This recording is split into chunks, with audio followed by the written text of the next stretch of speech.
So we've got a big one this weekend, people.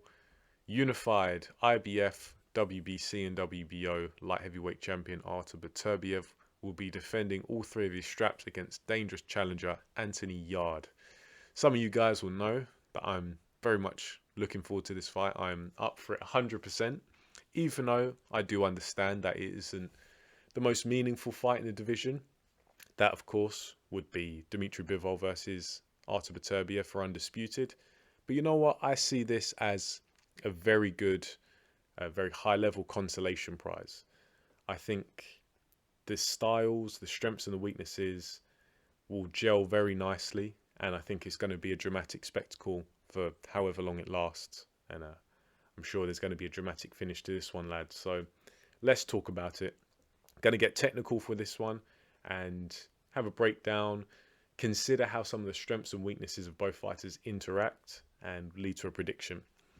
So as I say, I'm going to spend a lot of time focusing on the technique and the application of technique of both fighters, because I feel like overall we do understand what they're going to try and do in the ring. We understand what they bring to the table. Even though some people would argue that Anthony Yarde is probably still an unknown quantity, just because there's seemingly been a reluctance to have numerous step-ups in his career.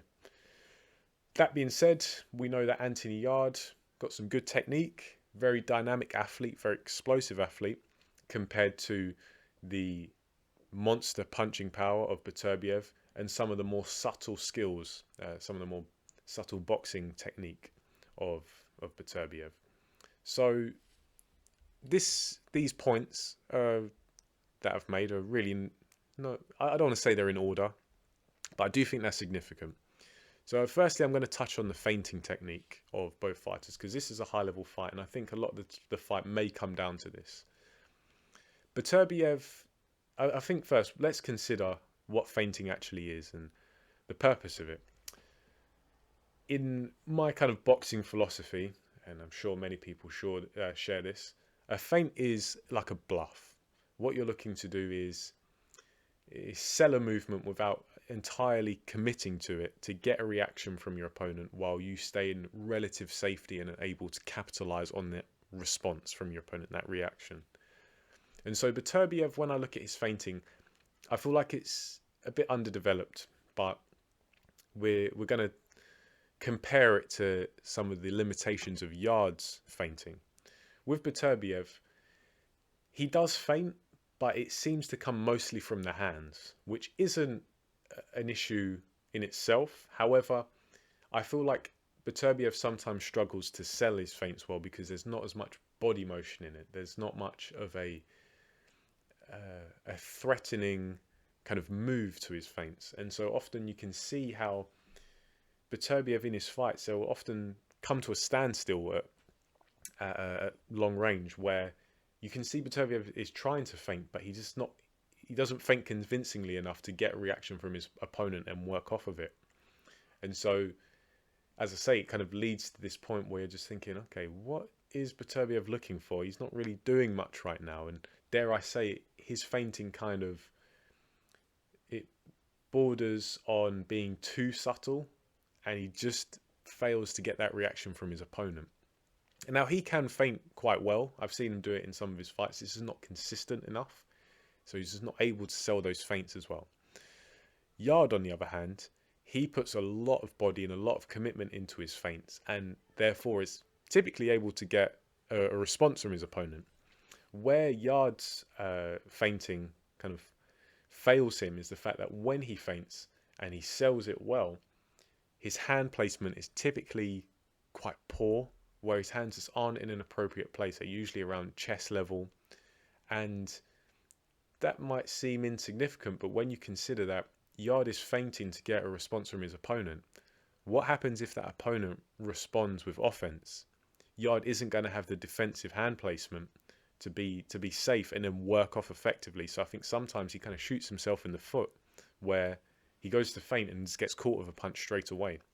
So you can start to see how both guys have limitations in their feinting game, but they're almost the opposite. Beterbiev doesn't sell it enough, but he does remain in a very steady construct throughout. Yarde sells his feints quite well, but loses some of his defensive hand positioning and gets caught. So that's the feinting. Beterbiev also has a habit of leaning back. You can see this throughout a lot of his fights where he just looks to disengage and pull back. And sometimes he can work off of that. He can follow up with a chopping right hand after leaning back and getting some distance. And I'm sure that's still a powerful punch, even though his momentum is traveling backwards. However, I do think if Beterbiev does this and he maybe starts to pull backwards too much, Yarde might be able to capitalize on this with a move that he uses somewhat often, and that is the kind of shuffling long right hand as he moves forward. And I saw Yarde use this a few times against Lyndon Arthur. And now Lyndon Arthur is nowhere near the level of Beterbiev, but he's quite a bit taller, quite a bit longer reach, a bit more rangy, probably has better ring coverage, to quote Dwyer.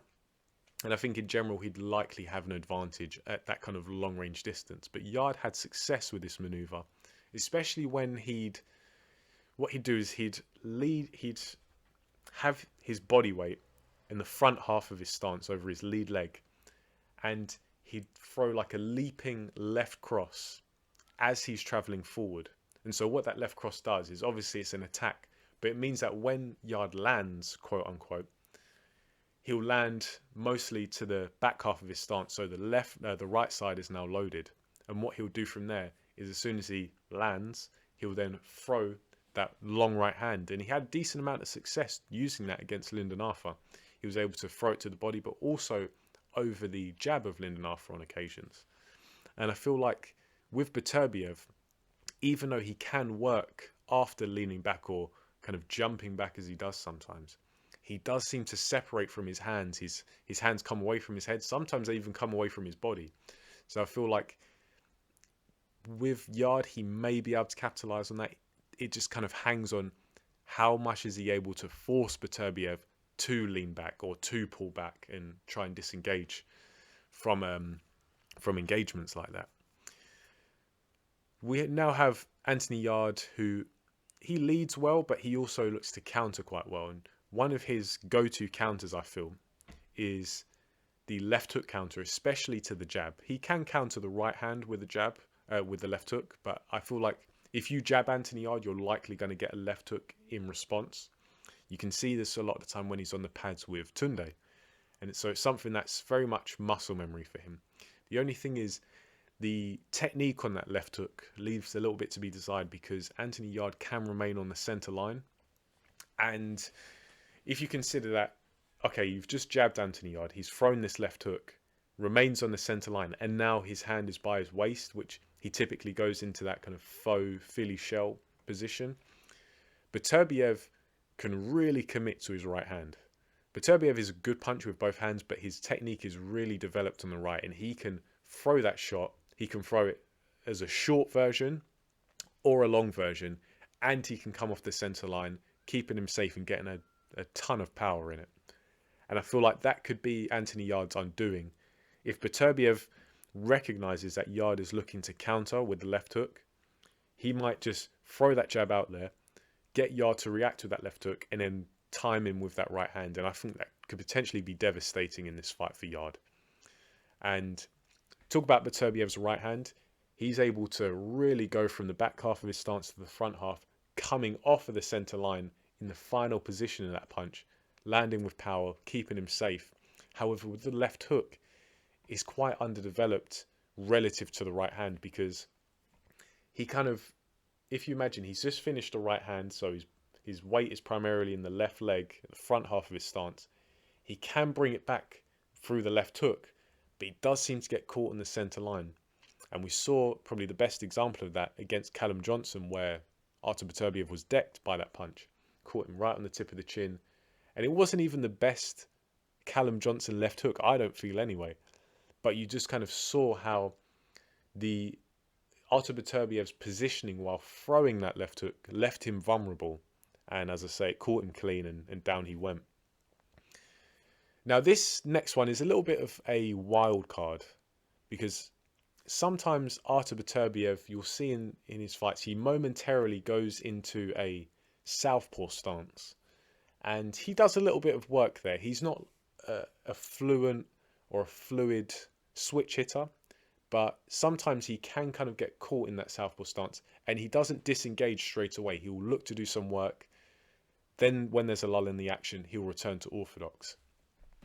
And I've seen this, the times that stick in my head most are in the Alexander Wozniak fight and the Joe Smith Jr. fight, where he didn't do it much, but there were times where he threw a punch and he swung himself into the southpaw stance. It was almost like a bit of a crude shift, and he was able to get an outside foot position and angle on his opponent in doing so.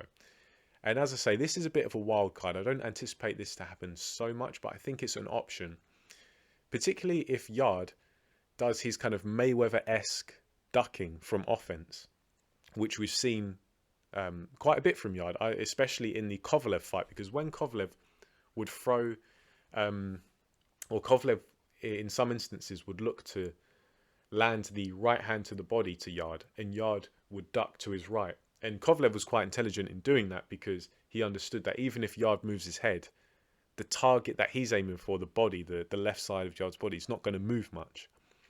And so we saw Yarde duck over to his right, very Mayweather-esque, over the back leg. And sometimes he'd step out, but other times he could be a little bit stationary there. I feel like Beterbiev could potentially, if it doesn't happen, it doesn't happen, but there's a potential that it could.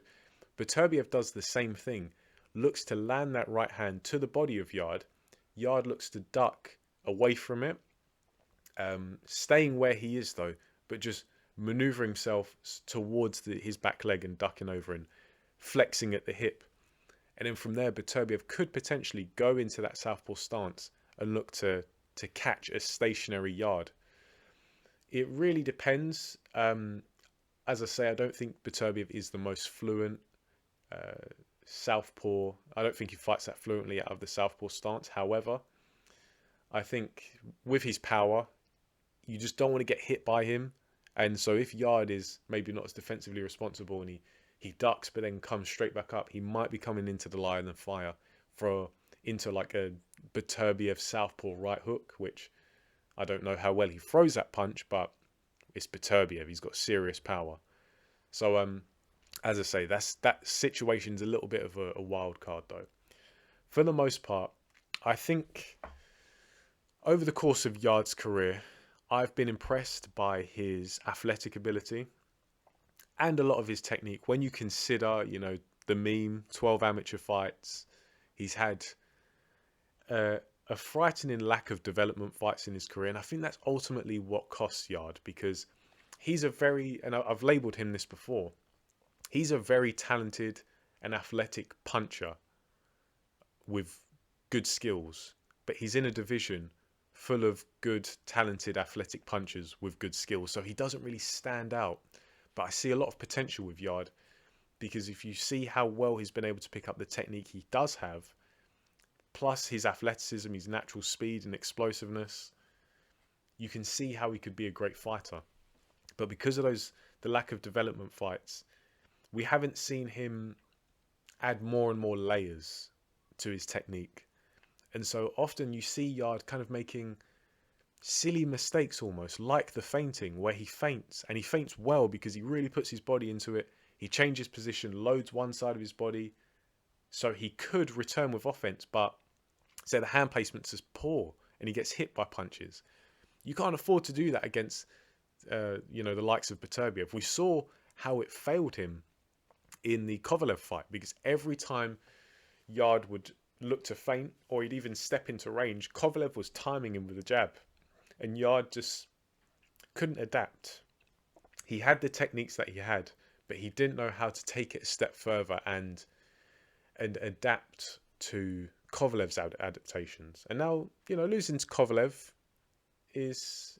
I don't see any shame in that. Kovalev is an elite level fighter, but we saw how close Yarde came to winning. And I don't buy this whole thing about how, it's just because Yarde he's too muscle bound, he's too big, his stamina let him down. No, I thought Yarde, when you consider the pace of the fight and the damage he had to take, his stamina was good enough. What cost Yarde was his lack of ability to adapt and change things up when things weren't working, and minimize the damage he was taking. Beterbiev, he's not the technician that Sergey Kovalev is, but I feel like he's an even bigger puncher. And Beterbiev, he's got a very sturdy and a very consistent construct. You know, that's something that Chris Andre likes to talk about, and it's a very important idea because Beterbiev doesn't stray from that construct much. So there's not much diversity in his approach and the way he fights. However, he's mostly very solid and very safe throughout the course of a fight. Yeah, he's been down against Callum Johnson, but that's really when he got dragged into a fight and Callum Johnson was able to expose the kind of technical shortcomings of Beterbiev's left hook, as I mentioned earlier. But Beterbiev, no special effects, so he can be outboxed. However, because he doesn't stray from that construct, he's always in position to defend fairly well and offend fairly well. So it kind of cancels out and he's like a happy medium a lot of the time. And because of that, Beterbiev is someone who has, you know, monster power, so he can damage you with a lot of shots, but he can be fairly difficult to get to. And I think Yarde, even though Yarde may have success throughout the course of the fight, I think some of his technical shortcomings, like his hand placement and lack of ability to adapt, I think it's going to cost him. And I just see over the course of the fight, he'll have his moments, he'll have some success, but so will Beterbiev. And it's difficult to pick against Beterbiev because he's able to inflict so much damage on an opponent, even when the fight is relatively even and tit for tat. So that's how I see this fight going down. I think it's going to go rounds. I think Yarde is tough, and I think he's going to be able to see out a lot of the rounds. However, I think it's going to get to the later portion of the fight, and he probably would have just taken too many punches, too much punishment that's going to accumulate, probably from fairly early in the fight. And I do see Yarde putting up a good effort, but ultimately being stopped. I'd be surprised if he got stopped before round 9. So I want to kind of say in round 9, 10, 11, kind of where the Kovalev fight started to end. Because I think that fight went 11 rounds. I just ultimately think Yarde's going to take too much punishment. Even though he has success, Beterbiev maybe a bit too consistent in that strong construct, constantly chipping away at Yarde over the rounds until Yarde can't take any more. So that is my formal prediction, people. Artur Beterbiev by stoppage, rounds 9 to 11. Maybe the referee jumps in. Maybe the corner throws in the towel. Who knows? But I see Beterbiev winning this one late. That's just my opinion, however. Let me know what you guys think in the comment section below. This is a bit of a long one, but I hope you've enjoyed the technical breakdown. I hope you've been able to envisage it. And any of the points that I've made in this, I encourage you to go and look at the fights of Beterbiev and of Yarde to see these things in action and see some of the movements and the techniques that I've mentioned here. But that's all from me for now. Let me know what you guys think in the comment section below. Who are you picking and how? But for now, thanks for listening, and I'll catch you in the next video.